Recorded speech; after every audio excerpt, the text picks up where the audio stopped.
where the owner has been like, no, like, I'm happy with this price. She's like, don't worry, I'm going to get you more. She's like, I'm honestly happy with the price. And they're like, no, watch this. And they like rip these people off. And they like, I feel bad for these people. Like the owners of the house are feeling bad for the seller or for the buyers. Oh, And that is disgusting.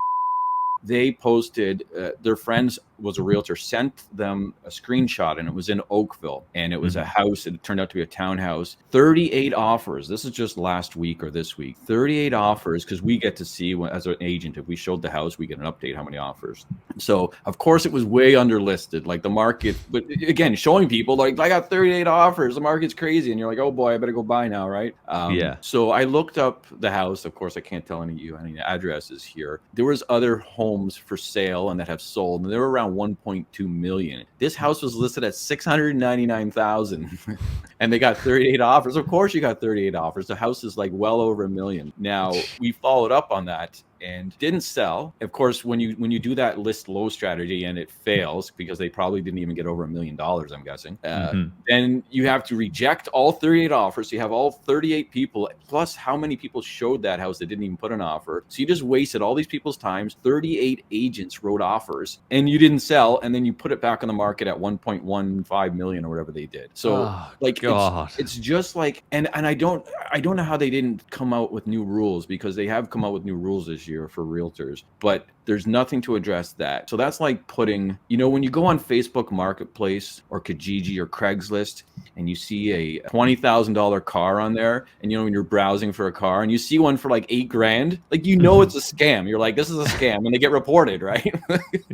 And no one legitimately will put their car and say, well, I'm waiting on offers, so submit your offer by Saturday, and I'm going to choose one maybe. And then of course you're going to have all these people submitting offers. It's like an auction, right?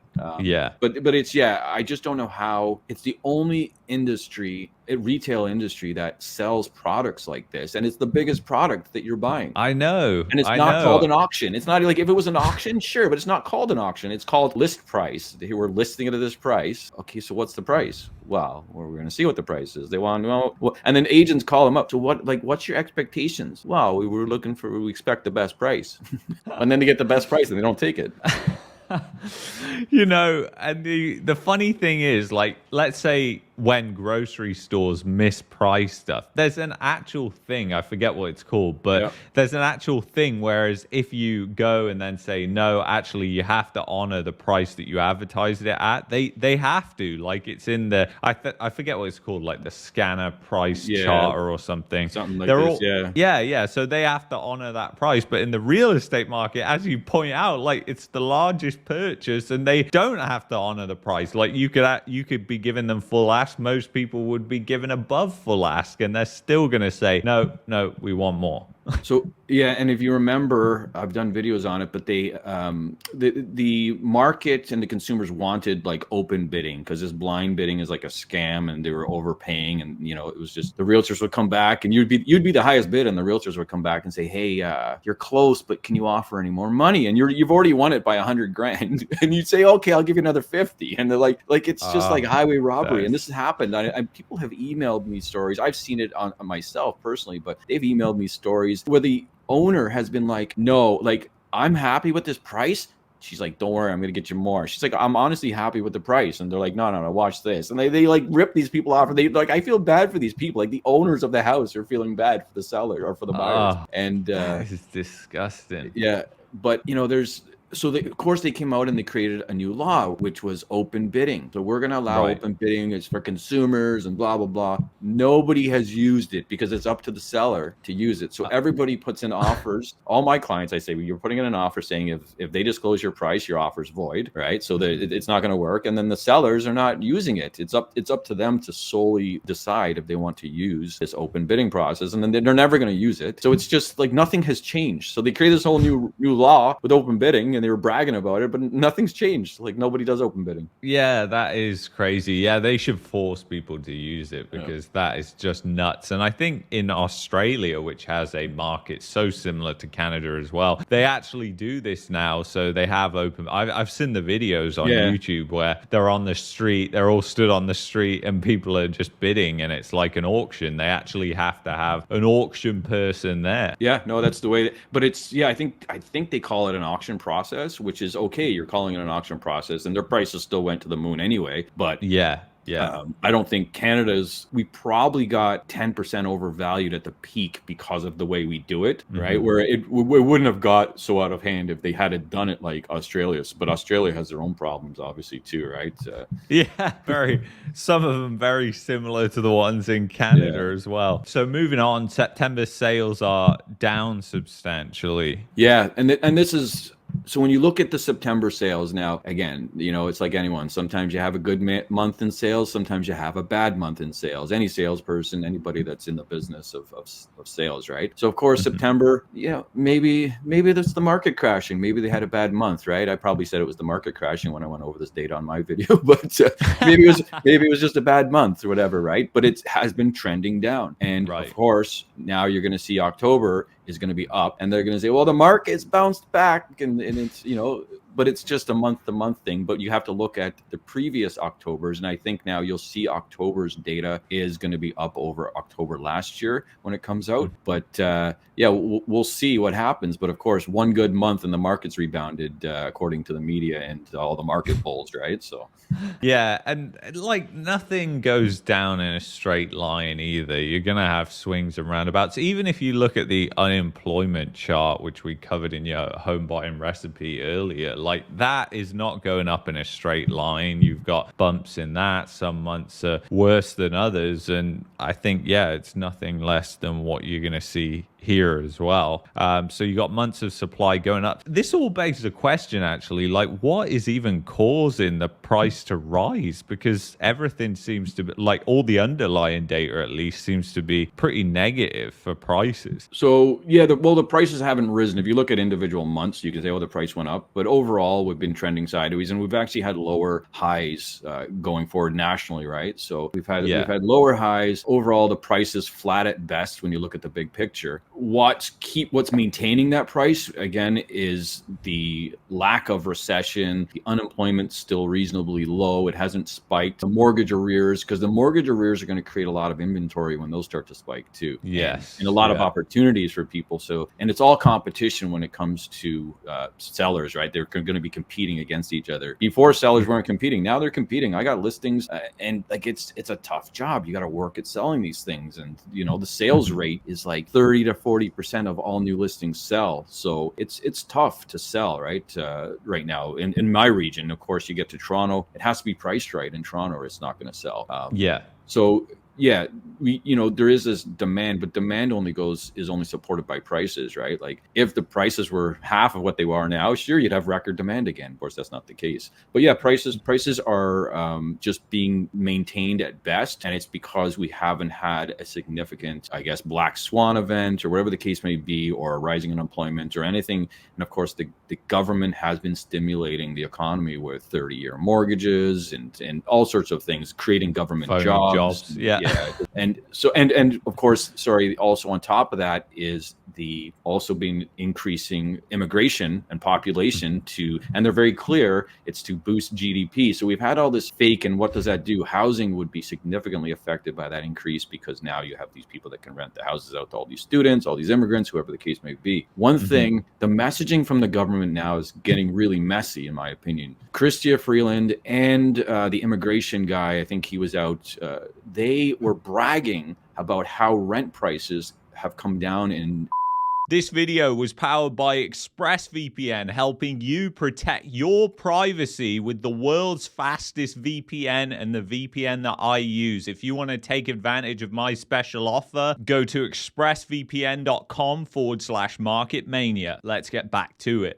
Vancouver and Toronto, and I think they were saying 8%. I haven't verified the numbers, but the fact that they were bragging about it. House prices haven't come down, but rent prices have come down, and we've had record population increase in growth, but rent prices are coming down. How does this all work together, right? Like it's contradictory. Shouldn't rent prices be increasing, because they're still a lot lower than mortgage payments would be? For the average house. 85%, I think it was your video I was watching, but like 85% of like certain areas have are owned, like condos are owned by investors in certain areas, right? It's like that's right. It's like 50% or something, or 60% in Ontario, or something like that. You don't want prices to come down, but they're happy that rent prices are coming down, but you'd never see that coming out there. House prices came down. This is a great thing. They should be saying this, but because their voting base at 66% of eligible people are homeowners, they can't say that, and they won't say it, and nobody will say it. But rent prices. So how do the investors feel, and the boomer investors, whoever it is that stole all these properties or speculated on these properties? How do they feel that rent prices are coming down and the government's bragging about it? Like,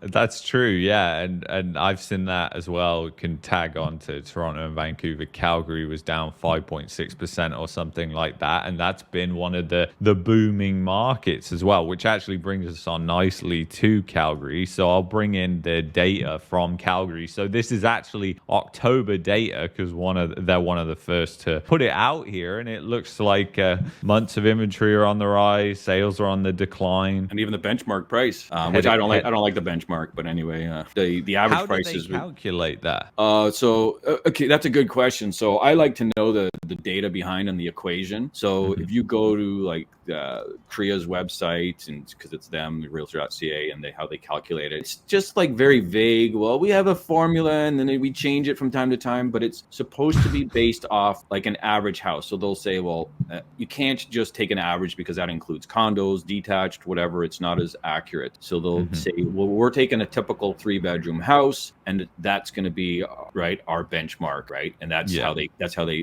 I guess calculate it. But there's no formula out there for you to see, which I don't like. It can be manipulated or it can be changed, and they do make changes to that formula from time to time. But yeah, so regardless, like, it's down. If you look at the chart over on the top right there, look at the inventory, and I think I was talking about this with you before. Their months of inventory bottomed out, so they had the lowest inventory for a long time here was this year. And Ontario and Vancouver, theirs would have been 2 years ago in 2022 when the prices peaked. Well, Ontario especially. Right. So they're like behind, and look at their trend, right? But they're behind us by 2 years, Calgary. And of course, their prices peaked this year. Our prices peaked in Ontario in 2022. So both their inventory levels and their prices are behind us. So it's very obvious lagging part of the country here. And of course, all the investors, so many investors, when they couldn't make money or losing money in Ontario and they saw prices going down, they went to Calgary and they went to Edmonton to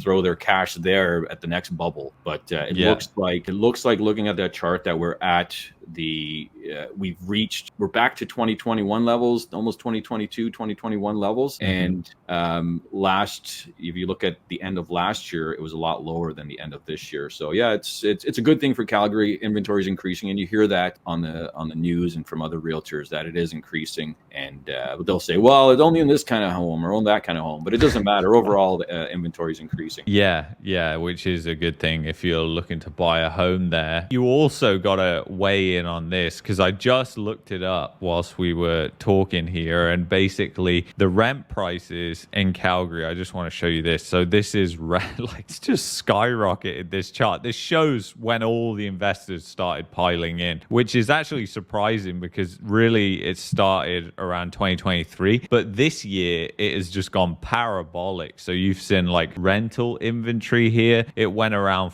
this is just this year in April, May, it was around 5,400, and now you're nearly 9,000. Wow. So you've just skyrocketed. And then if you look at the rent prices, as you would expect, they are down. And I just calculated it's over 8%. Rents are down, and this is not adjusted for inflation. So adjusted for inflation, even lower than that. So that, of course, puts the pressure on this part of the equation for investors, because if investors are stimulating this market, well, why are they going to stimulate a market if rents are going down? Yeah, and this is all part of process too, and the trends that what happens, the reason rent prices are dropping down is because there's more rental supply and they're competing.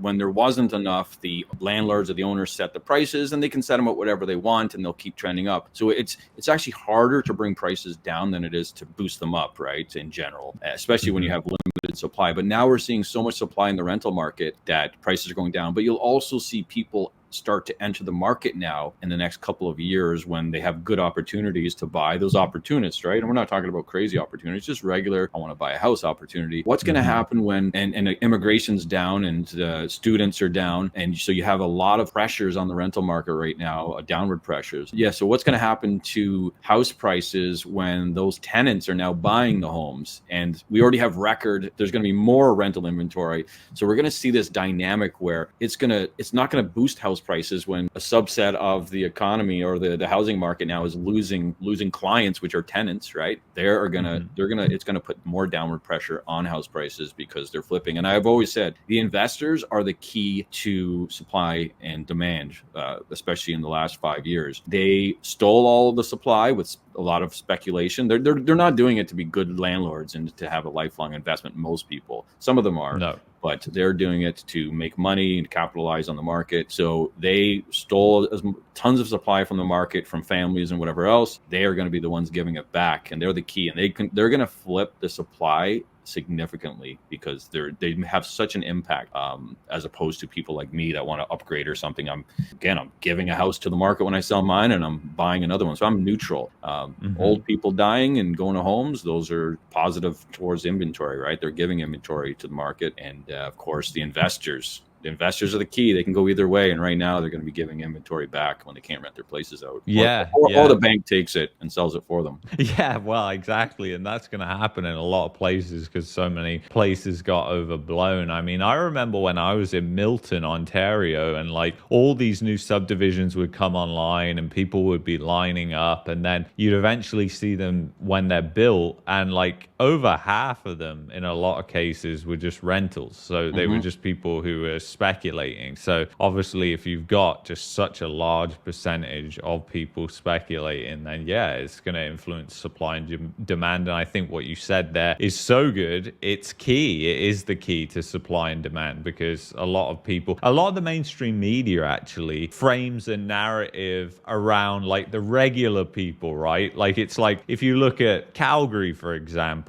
like it's all the people that are moving to Calgary. Well, no, when you look at it, actually that's like a small percentage of it. It's all the people that may be speculating on the back of that narrative, the speculators. It's the investors that are driving it behind the scenes, but it's always the narrative that it's the average person just moving along. I mean, even in the GTA in the pandemic, it was, everyone's moving out to the suburbs now, which they were, but it was mostly speculators who wanted investments and things like that. And you make a good point, and what I've realized is from talking with people that would still come to me and want to invest in real estate, and I'm just like, my heart's not there unless you're a family looking to buy. Like, it's the honest truth, right? You want an investment, I'm not the guy to call, because my heart's not in it for you. But they do say to me, like, when I say, like, why do you want real estate? Like, it's flat, and you might not make any money, and you might lose money. Like, I want to be honest with them. And they say, well, what else am I going to invest in? Like, they just don't have faith in anything else. And I think with real estate, they actually see a tangible asset, and it's a big asset, and it comes with land and whatever. But the story is, what else am I going to invest in? Because they see the stock market as like the casino, right? And real estate's in the same boat, but they don't judge it like that, because you actually get to hold something, even if the bank owns it. So yeah, we need other things to invest in Canada, and even if people could like invest in constructing houses instead of just buying them after they're constructed. Like when they talk about purpose-built rentals, like they need to have some sort of REIT that you can buy in with, like a purpose-built rental REIT that only constructs rental housing that's on sound business practices. But we don't have that unless it's a commercial. Like, REITs are commercial entities, right? They deal with commercial buildings and whatnot. They don't deal with mom and pop, let's get a 10 unit or a 30 unit building, right? That's not what they focus on. They focus on the big commercial real estate and industrial real estate. But it's people need something else to invest in Canada, and it seems like real estate is the only thing besides the stock market that you can choose. No, I think you're totally right, because the economy, like if you think about investing in a small business, like let's say you and we start up this grocery store in Niagara Falls, like who are we competing begin with. Like, it's going to be impossible for us to survive with our grocery store against Loblaws, Metro. And even if we did do pretty well, they're just going to buy us out anyway, because that's all that happens. Well, yeah, and the government doesn't incentivize small business, operations and whatever else, because they want you to work and pay your full taxes. They don't want to give tax break to corporations. So even small corporations at this point, they are running that kind of more socialist agenda, and will pay for everyone's dental care and whatever else. Well, they're trying to, but they don't want to incentivize. Like, who wants to own a small business? So I get no dental, I got no nothing, I get no benefits. Like it's just not very attractive in Canada, and you're struggling, and the government's going to come in and shut you down because of virus, whatever the case may be. Like, it's just so risky. And they'll say, well, you can borrow money to stay afloat here. We got a special program here. You borrow while we shut your doors, and they're going to regulate you out of business on top of that, right? So yeah, that is true. The red tape and regulation stifles a lot of it off as well. We just have to have like massive change here in order to get more business investment versus it all just being sucked up by the housing market. But then again, like, the US saw the same thing happen, where the housing market was such a large component of the economy. It was sucking up all the capital, investment capital, everything. Then the bust happened, and it didn't go into that place right away, at least for at least 7 to 8 years. So it did change. Nobody saw it coming, but like one guy in the whole country. He's like, I saw it coming. It took a little longer than he thought, but he saw it coming, right? And it always takes longer than you think, right? So, well, you know that we're going to be cast in the Big Short Canada movie. I think I should start. Actually, I have a lot of data. I don't even have to research. I already have all the data. Well, let's get a script together and send it to Warner Brothers. Well, John, thank you so much. Have you got any wise words of wisdom to leave people with? No, my wisdom has left me, but I will say this. I do have some quick stats here, just again, for a little perspective on things, just so you know where the market's at. The market's flat at best, but looking at the September numbers, and I will do the October, I'll do the same for October when they come out, the national numbers. These are national Canadian numbers. September 2024 was just under $670,000 for the average price, which is ludicrous. The average house price in Canada, right? $670 in September 2024. In September 2021, the average price was $15,000 higher at $685,000. So we are actually lower than September 2021 in September 2024. Going back even further, February 2021, and this is way before the peak in Canada, mind you. This is a year before the peak. February 2021 was $676,000, and this September we're 670, so even lower than February 2021. So when they tell you prices are going up, you should go look at history and see 3.5 years ago we're lower than then. And October's numbers will be even worse because the prices were even higher in October 2021 than they were in September 2021. So yeah, just be careful where you get your information and look at history to see where we really are. Yeah, get your information from John Flynn's YouTube channel. Yeah, no, that is fantastic point, John. Thank you so much. And if you wanted to see this in full and not in the 2-part series, then you can go to the podcast channel, which will also be linked below, where you can get access to this video in full. All these podcast videos are posted there first. I will see you guys in the next one.